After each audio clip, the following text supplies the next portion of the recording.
Yeah, there's also just an art to not take stuff personally. So that's usually the toughest one.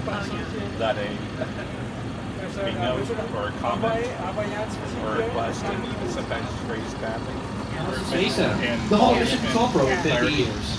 In 1961, NASA was granted funding for a new field zone that eventually became known as the Lyndon B. Johnson Space Center. As you can imagine, many cities were interested in bringing artisan space flight. NASA eventually selected Houston, Texas for its established infrastructure, growing ship channel, and large engineering sector. Yeah. He said, "You're my acting coach, and you're giving me training that I get paid for." Yeah. 1960s technology was very limited. The 5 IBM mainframe computers took up an entire room and weighed over 2,000 pounds, but their memory cores were only 8 megabytes each. To put that in perspective, that's about 8 photos on your phone. These top-of-the-line computers couldn't do the complicated math needed to keep astronauts in orbit. Is the George W.S. Abbey Rocket Park. This park was dedicated to former Johnson Space Center director George Abbey in 2021, who also worked as the Apollo spacecraft assistant manager. The building you see on the right houses the Saturn V rocket. The Saturn V was the rocket used during the Apollo program to bring our astronauts to the moon. The Saturn V is one of the world's tallest, heaviest, and most powerful rockets in existence. The rocket inside this building is the only flight-certified Saturn V of the entire world. The tour does not stop at Rocket Park, but you can learn more about these rockets and the Saturn V inside this building on our astronaut training facility tour or our rocket. Make sure your flash is turned off on your devices. Once again, y'all, photos and videos are fine, just no flash. Thank you. And the headquarters for astronaut training before they head up to space for their missions. Here is what you came to see. The one and only, world famous Apollo Mission Control Room, now a National Historic Landmark. So we're going to go ahead and begin the Apollo 11 moon landing experience. You may take photos during the presentation, but as you've heard, no flash photography is allowed. To the afternoon of July 20th, 1969, as Apollo 11 astronauts Neil Armstrong and Buzz Aldrin descended to the lunar surface. 4 teams of flight controllers worked around the clock in support of a mission, monitoring every aspect of the spacecraft: life support, fuel levels, altitude, and communications. On that day, my team was responsible for guiding Lunar Module Eagle to a safe landing on the moon. You will hear our voices and the voices of the astronauts as we encountered a series of unexpected computer alarms. This is the Apollo 11 descent, just as we experienced it. Roger. Filter is go. Copy. Filter go. Altitude 5,200 feet. Okay, all flight controllers, gonna go for landing. Retro. Go. Right up. Go. Empty. Okay, hold. I think we better be quiet. Raj. Okay, the only call-outs from now on will be fuel. 10 and 50 feet down at 4. 30, lift half down.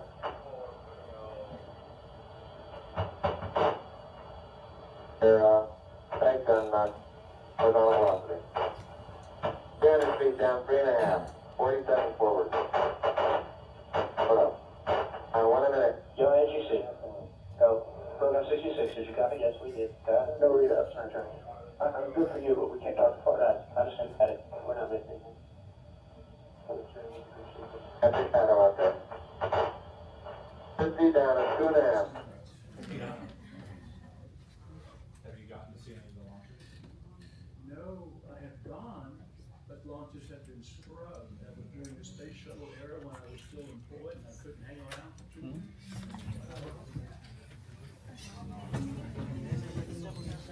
It's hard to see.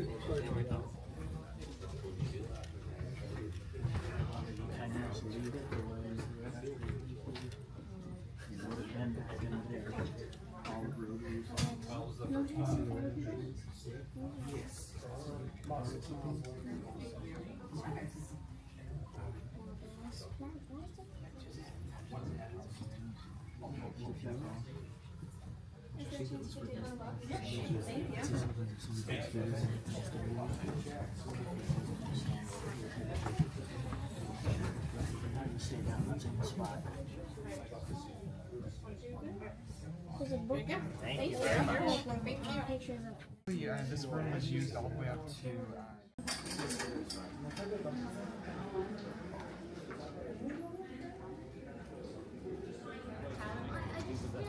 That makes cameras.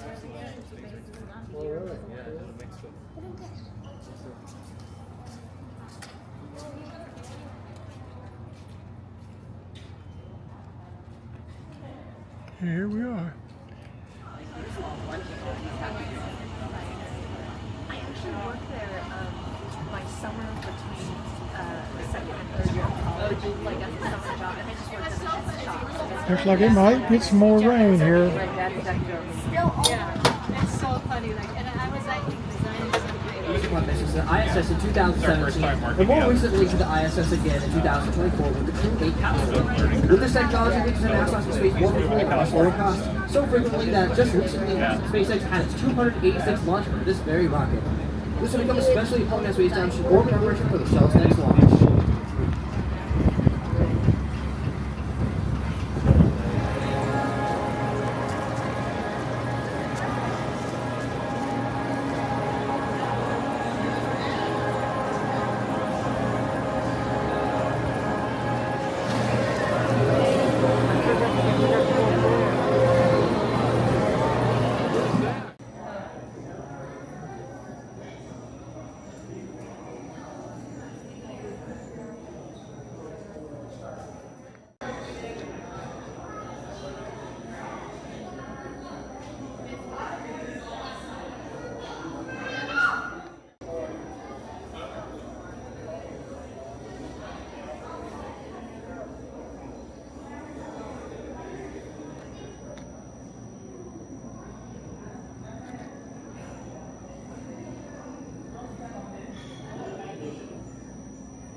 That's like anything a certain size. Yeah. What time is it? Wait, come get Nancy right now. She kicked me.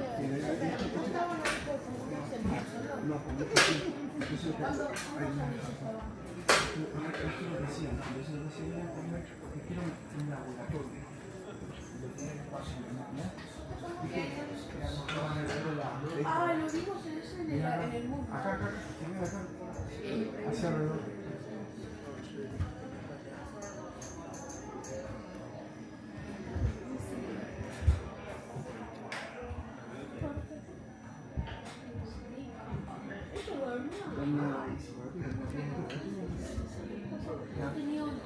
Ahí se bañaba.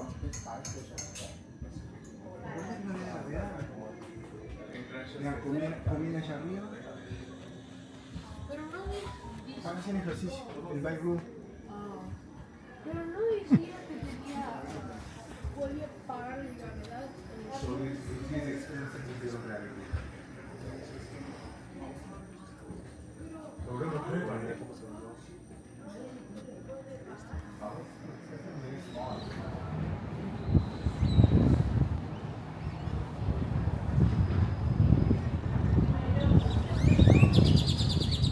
Tests using an actual 747 and a prototype shuttle called Enterprise.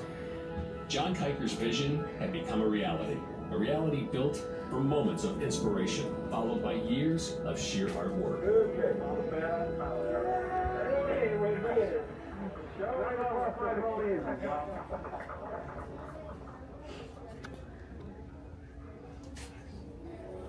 Initially on this, you would have had air-breathing engines, and the proposal was, and to re-enter at a high angle of attack, and then at the end of the atmosphere, you would deploy the engines. Money and time, a lot of other things, I guess, became a factor. So they decided to take the engines off and have more.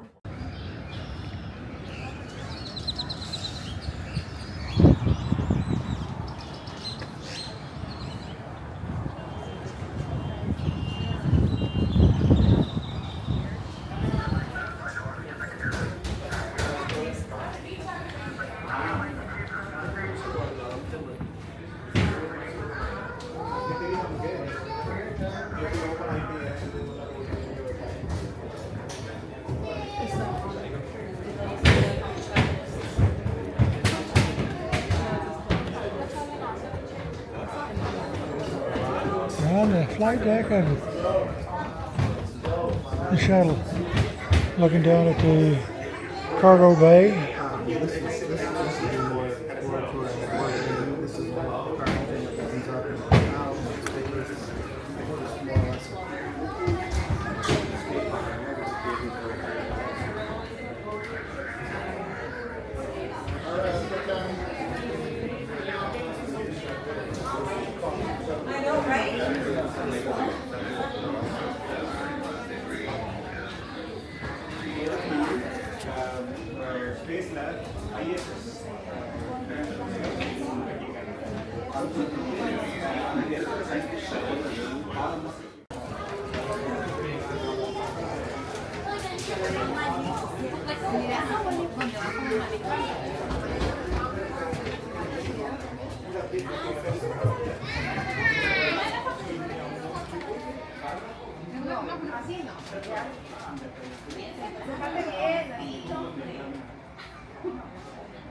Santiago.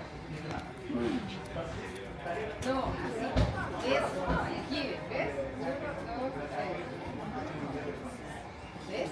Aquí una. Acá está contando. Dos. Así.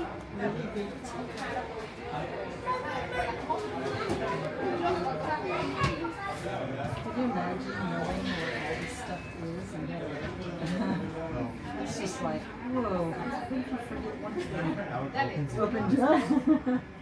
That might be really important. It should be red. What does it open?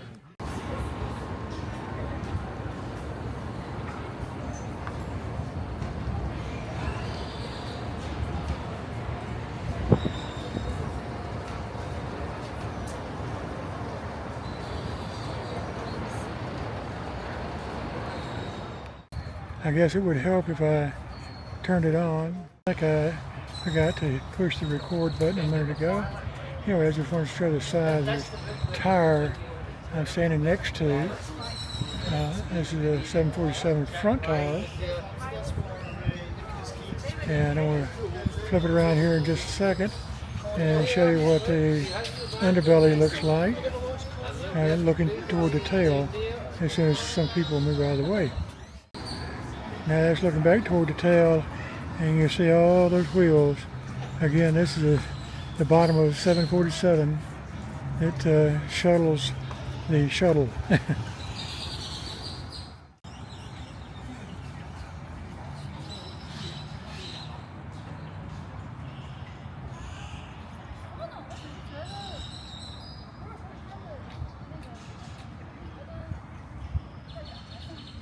Just to give you an idea how big this engine is, I'm standing in front of it, and you can see, pretty massive. And I'm standing up.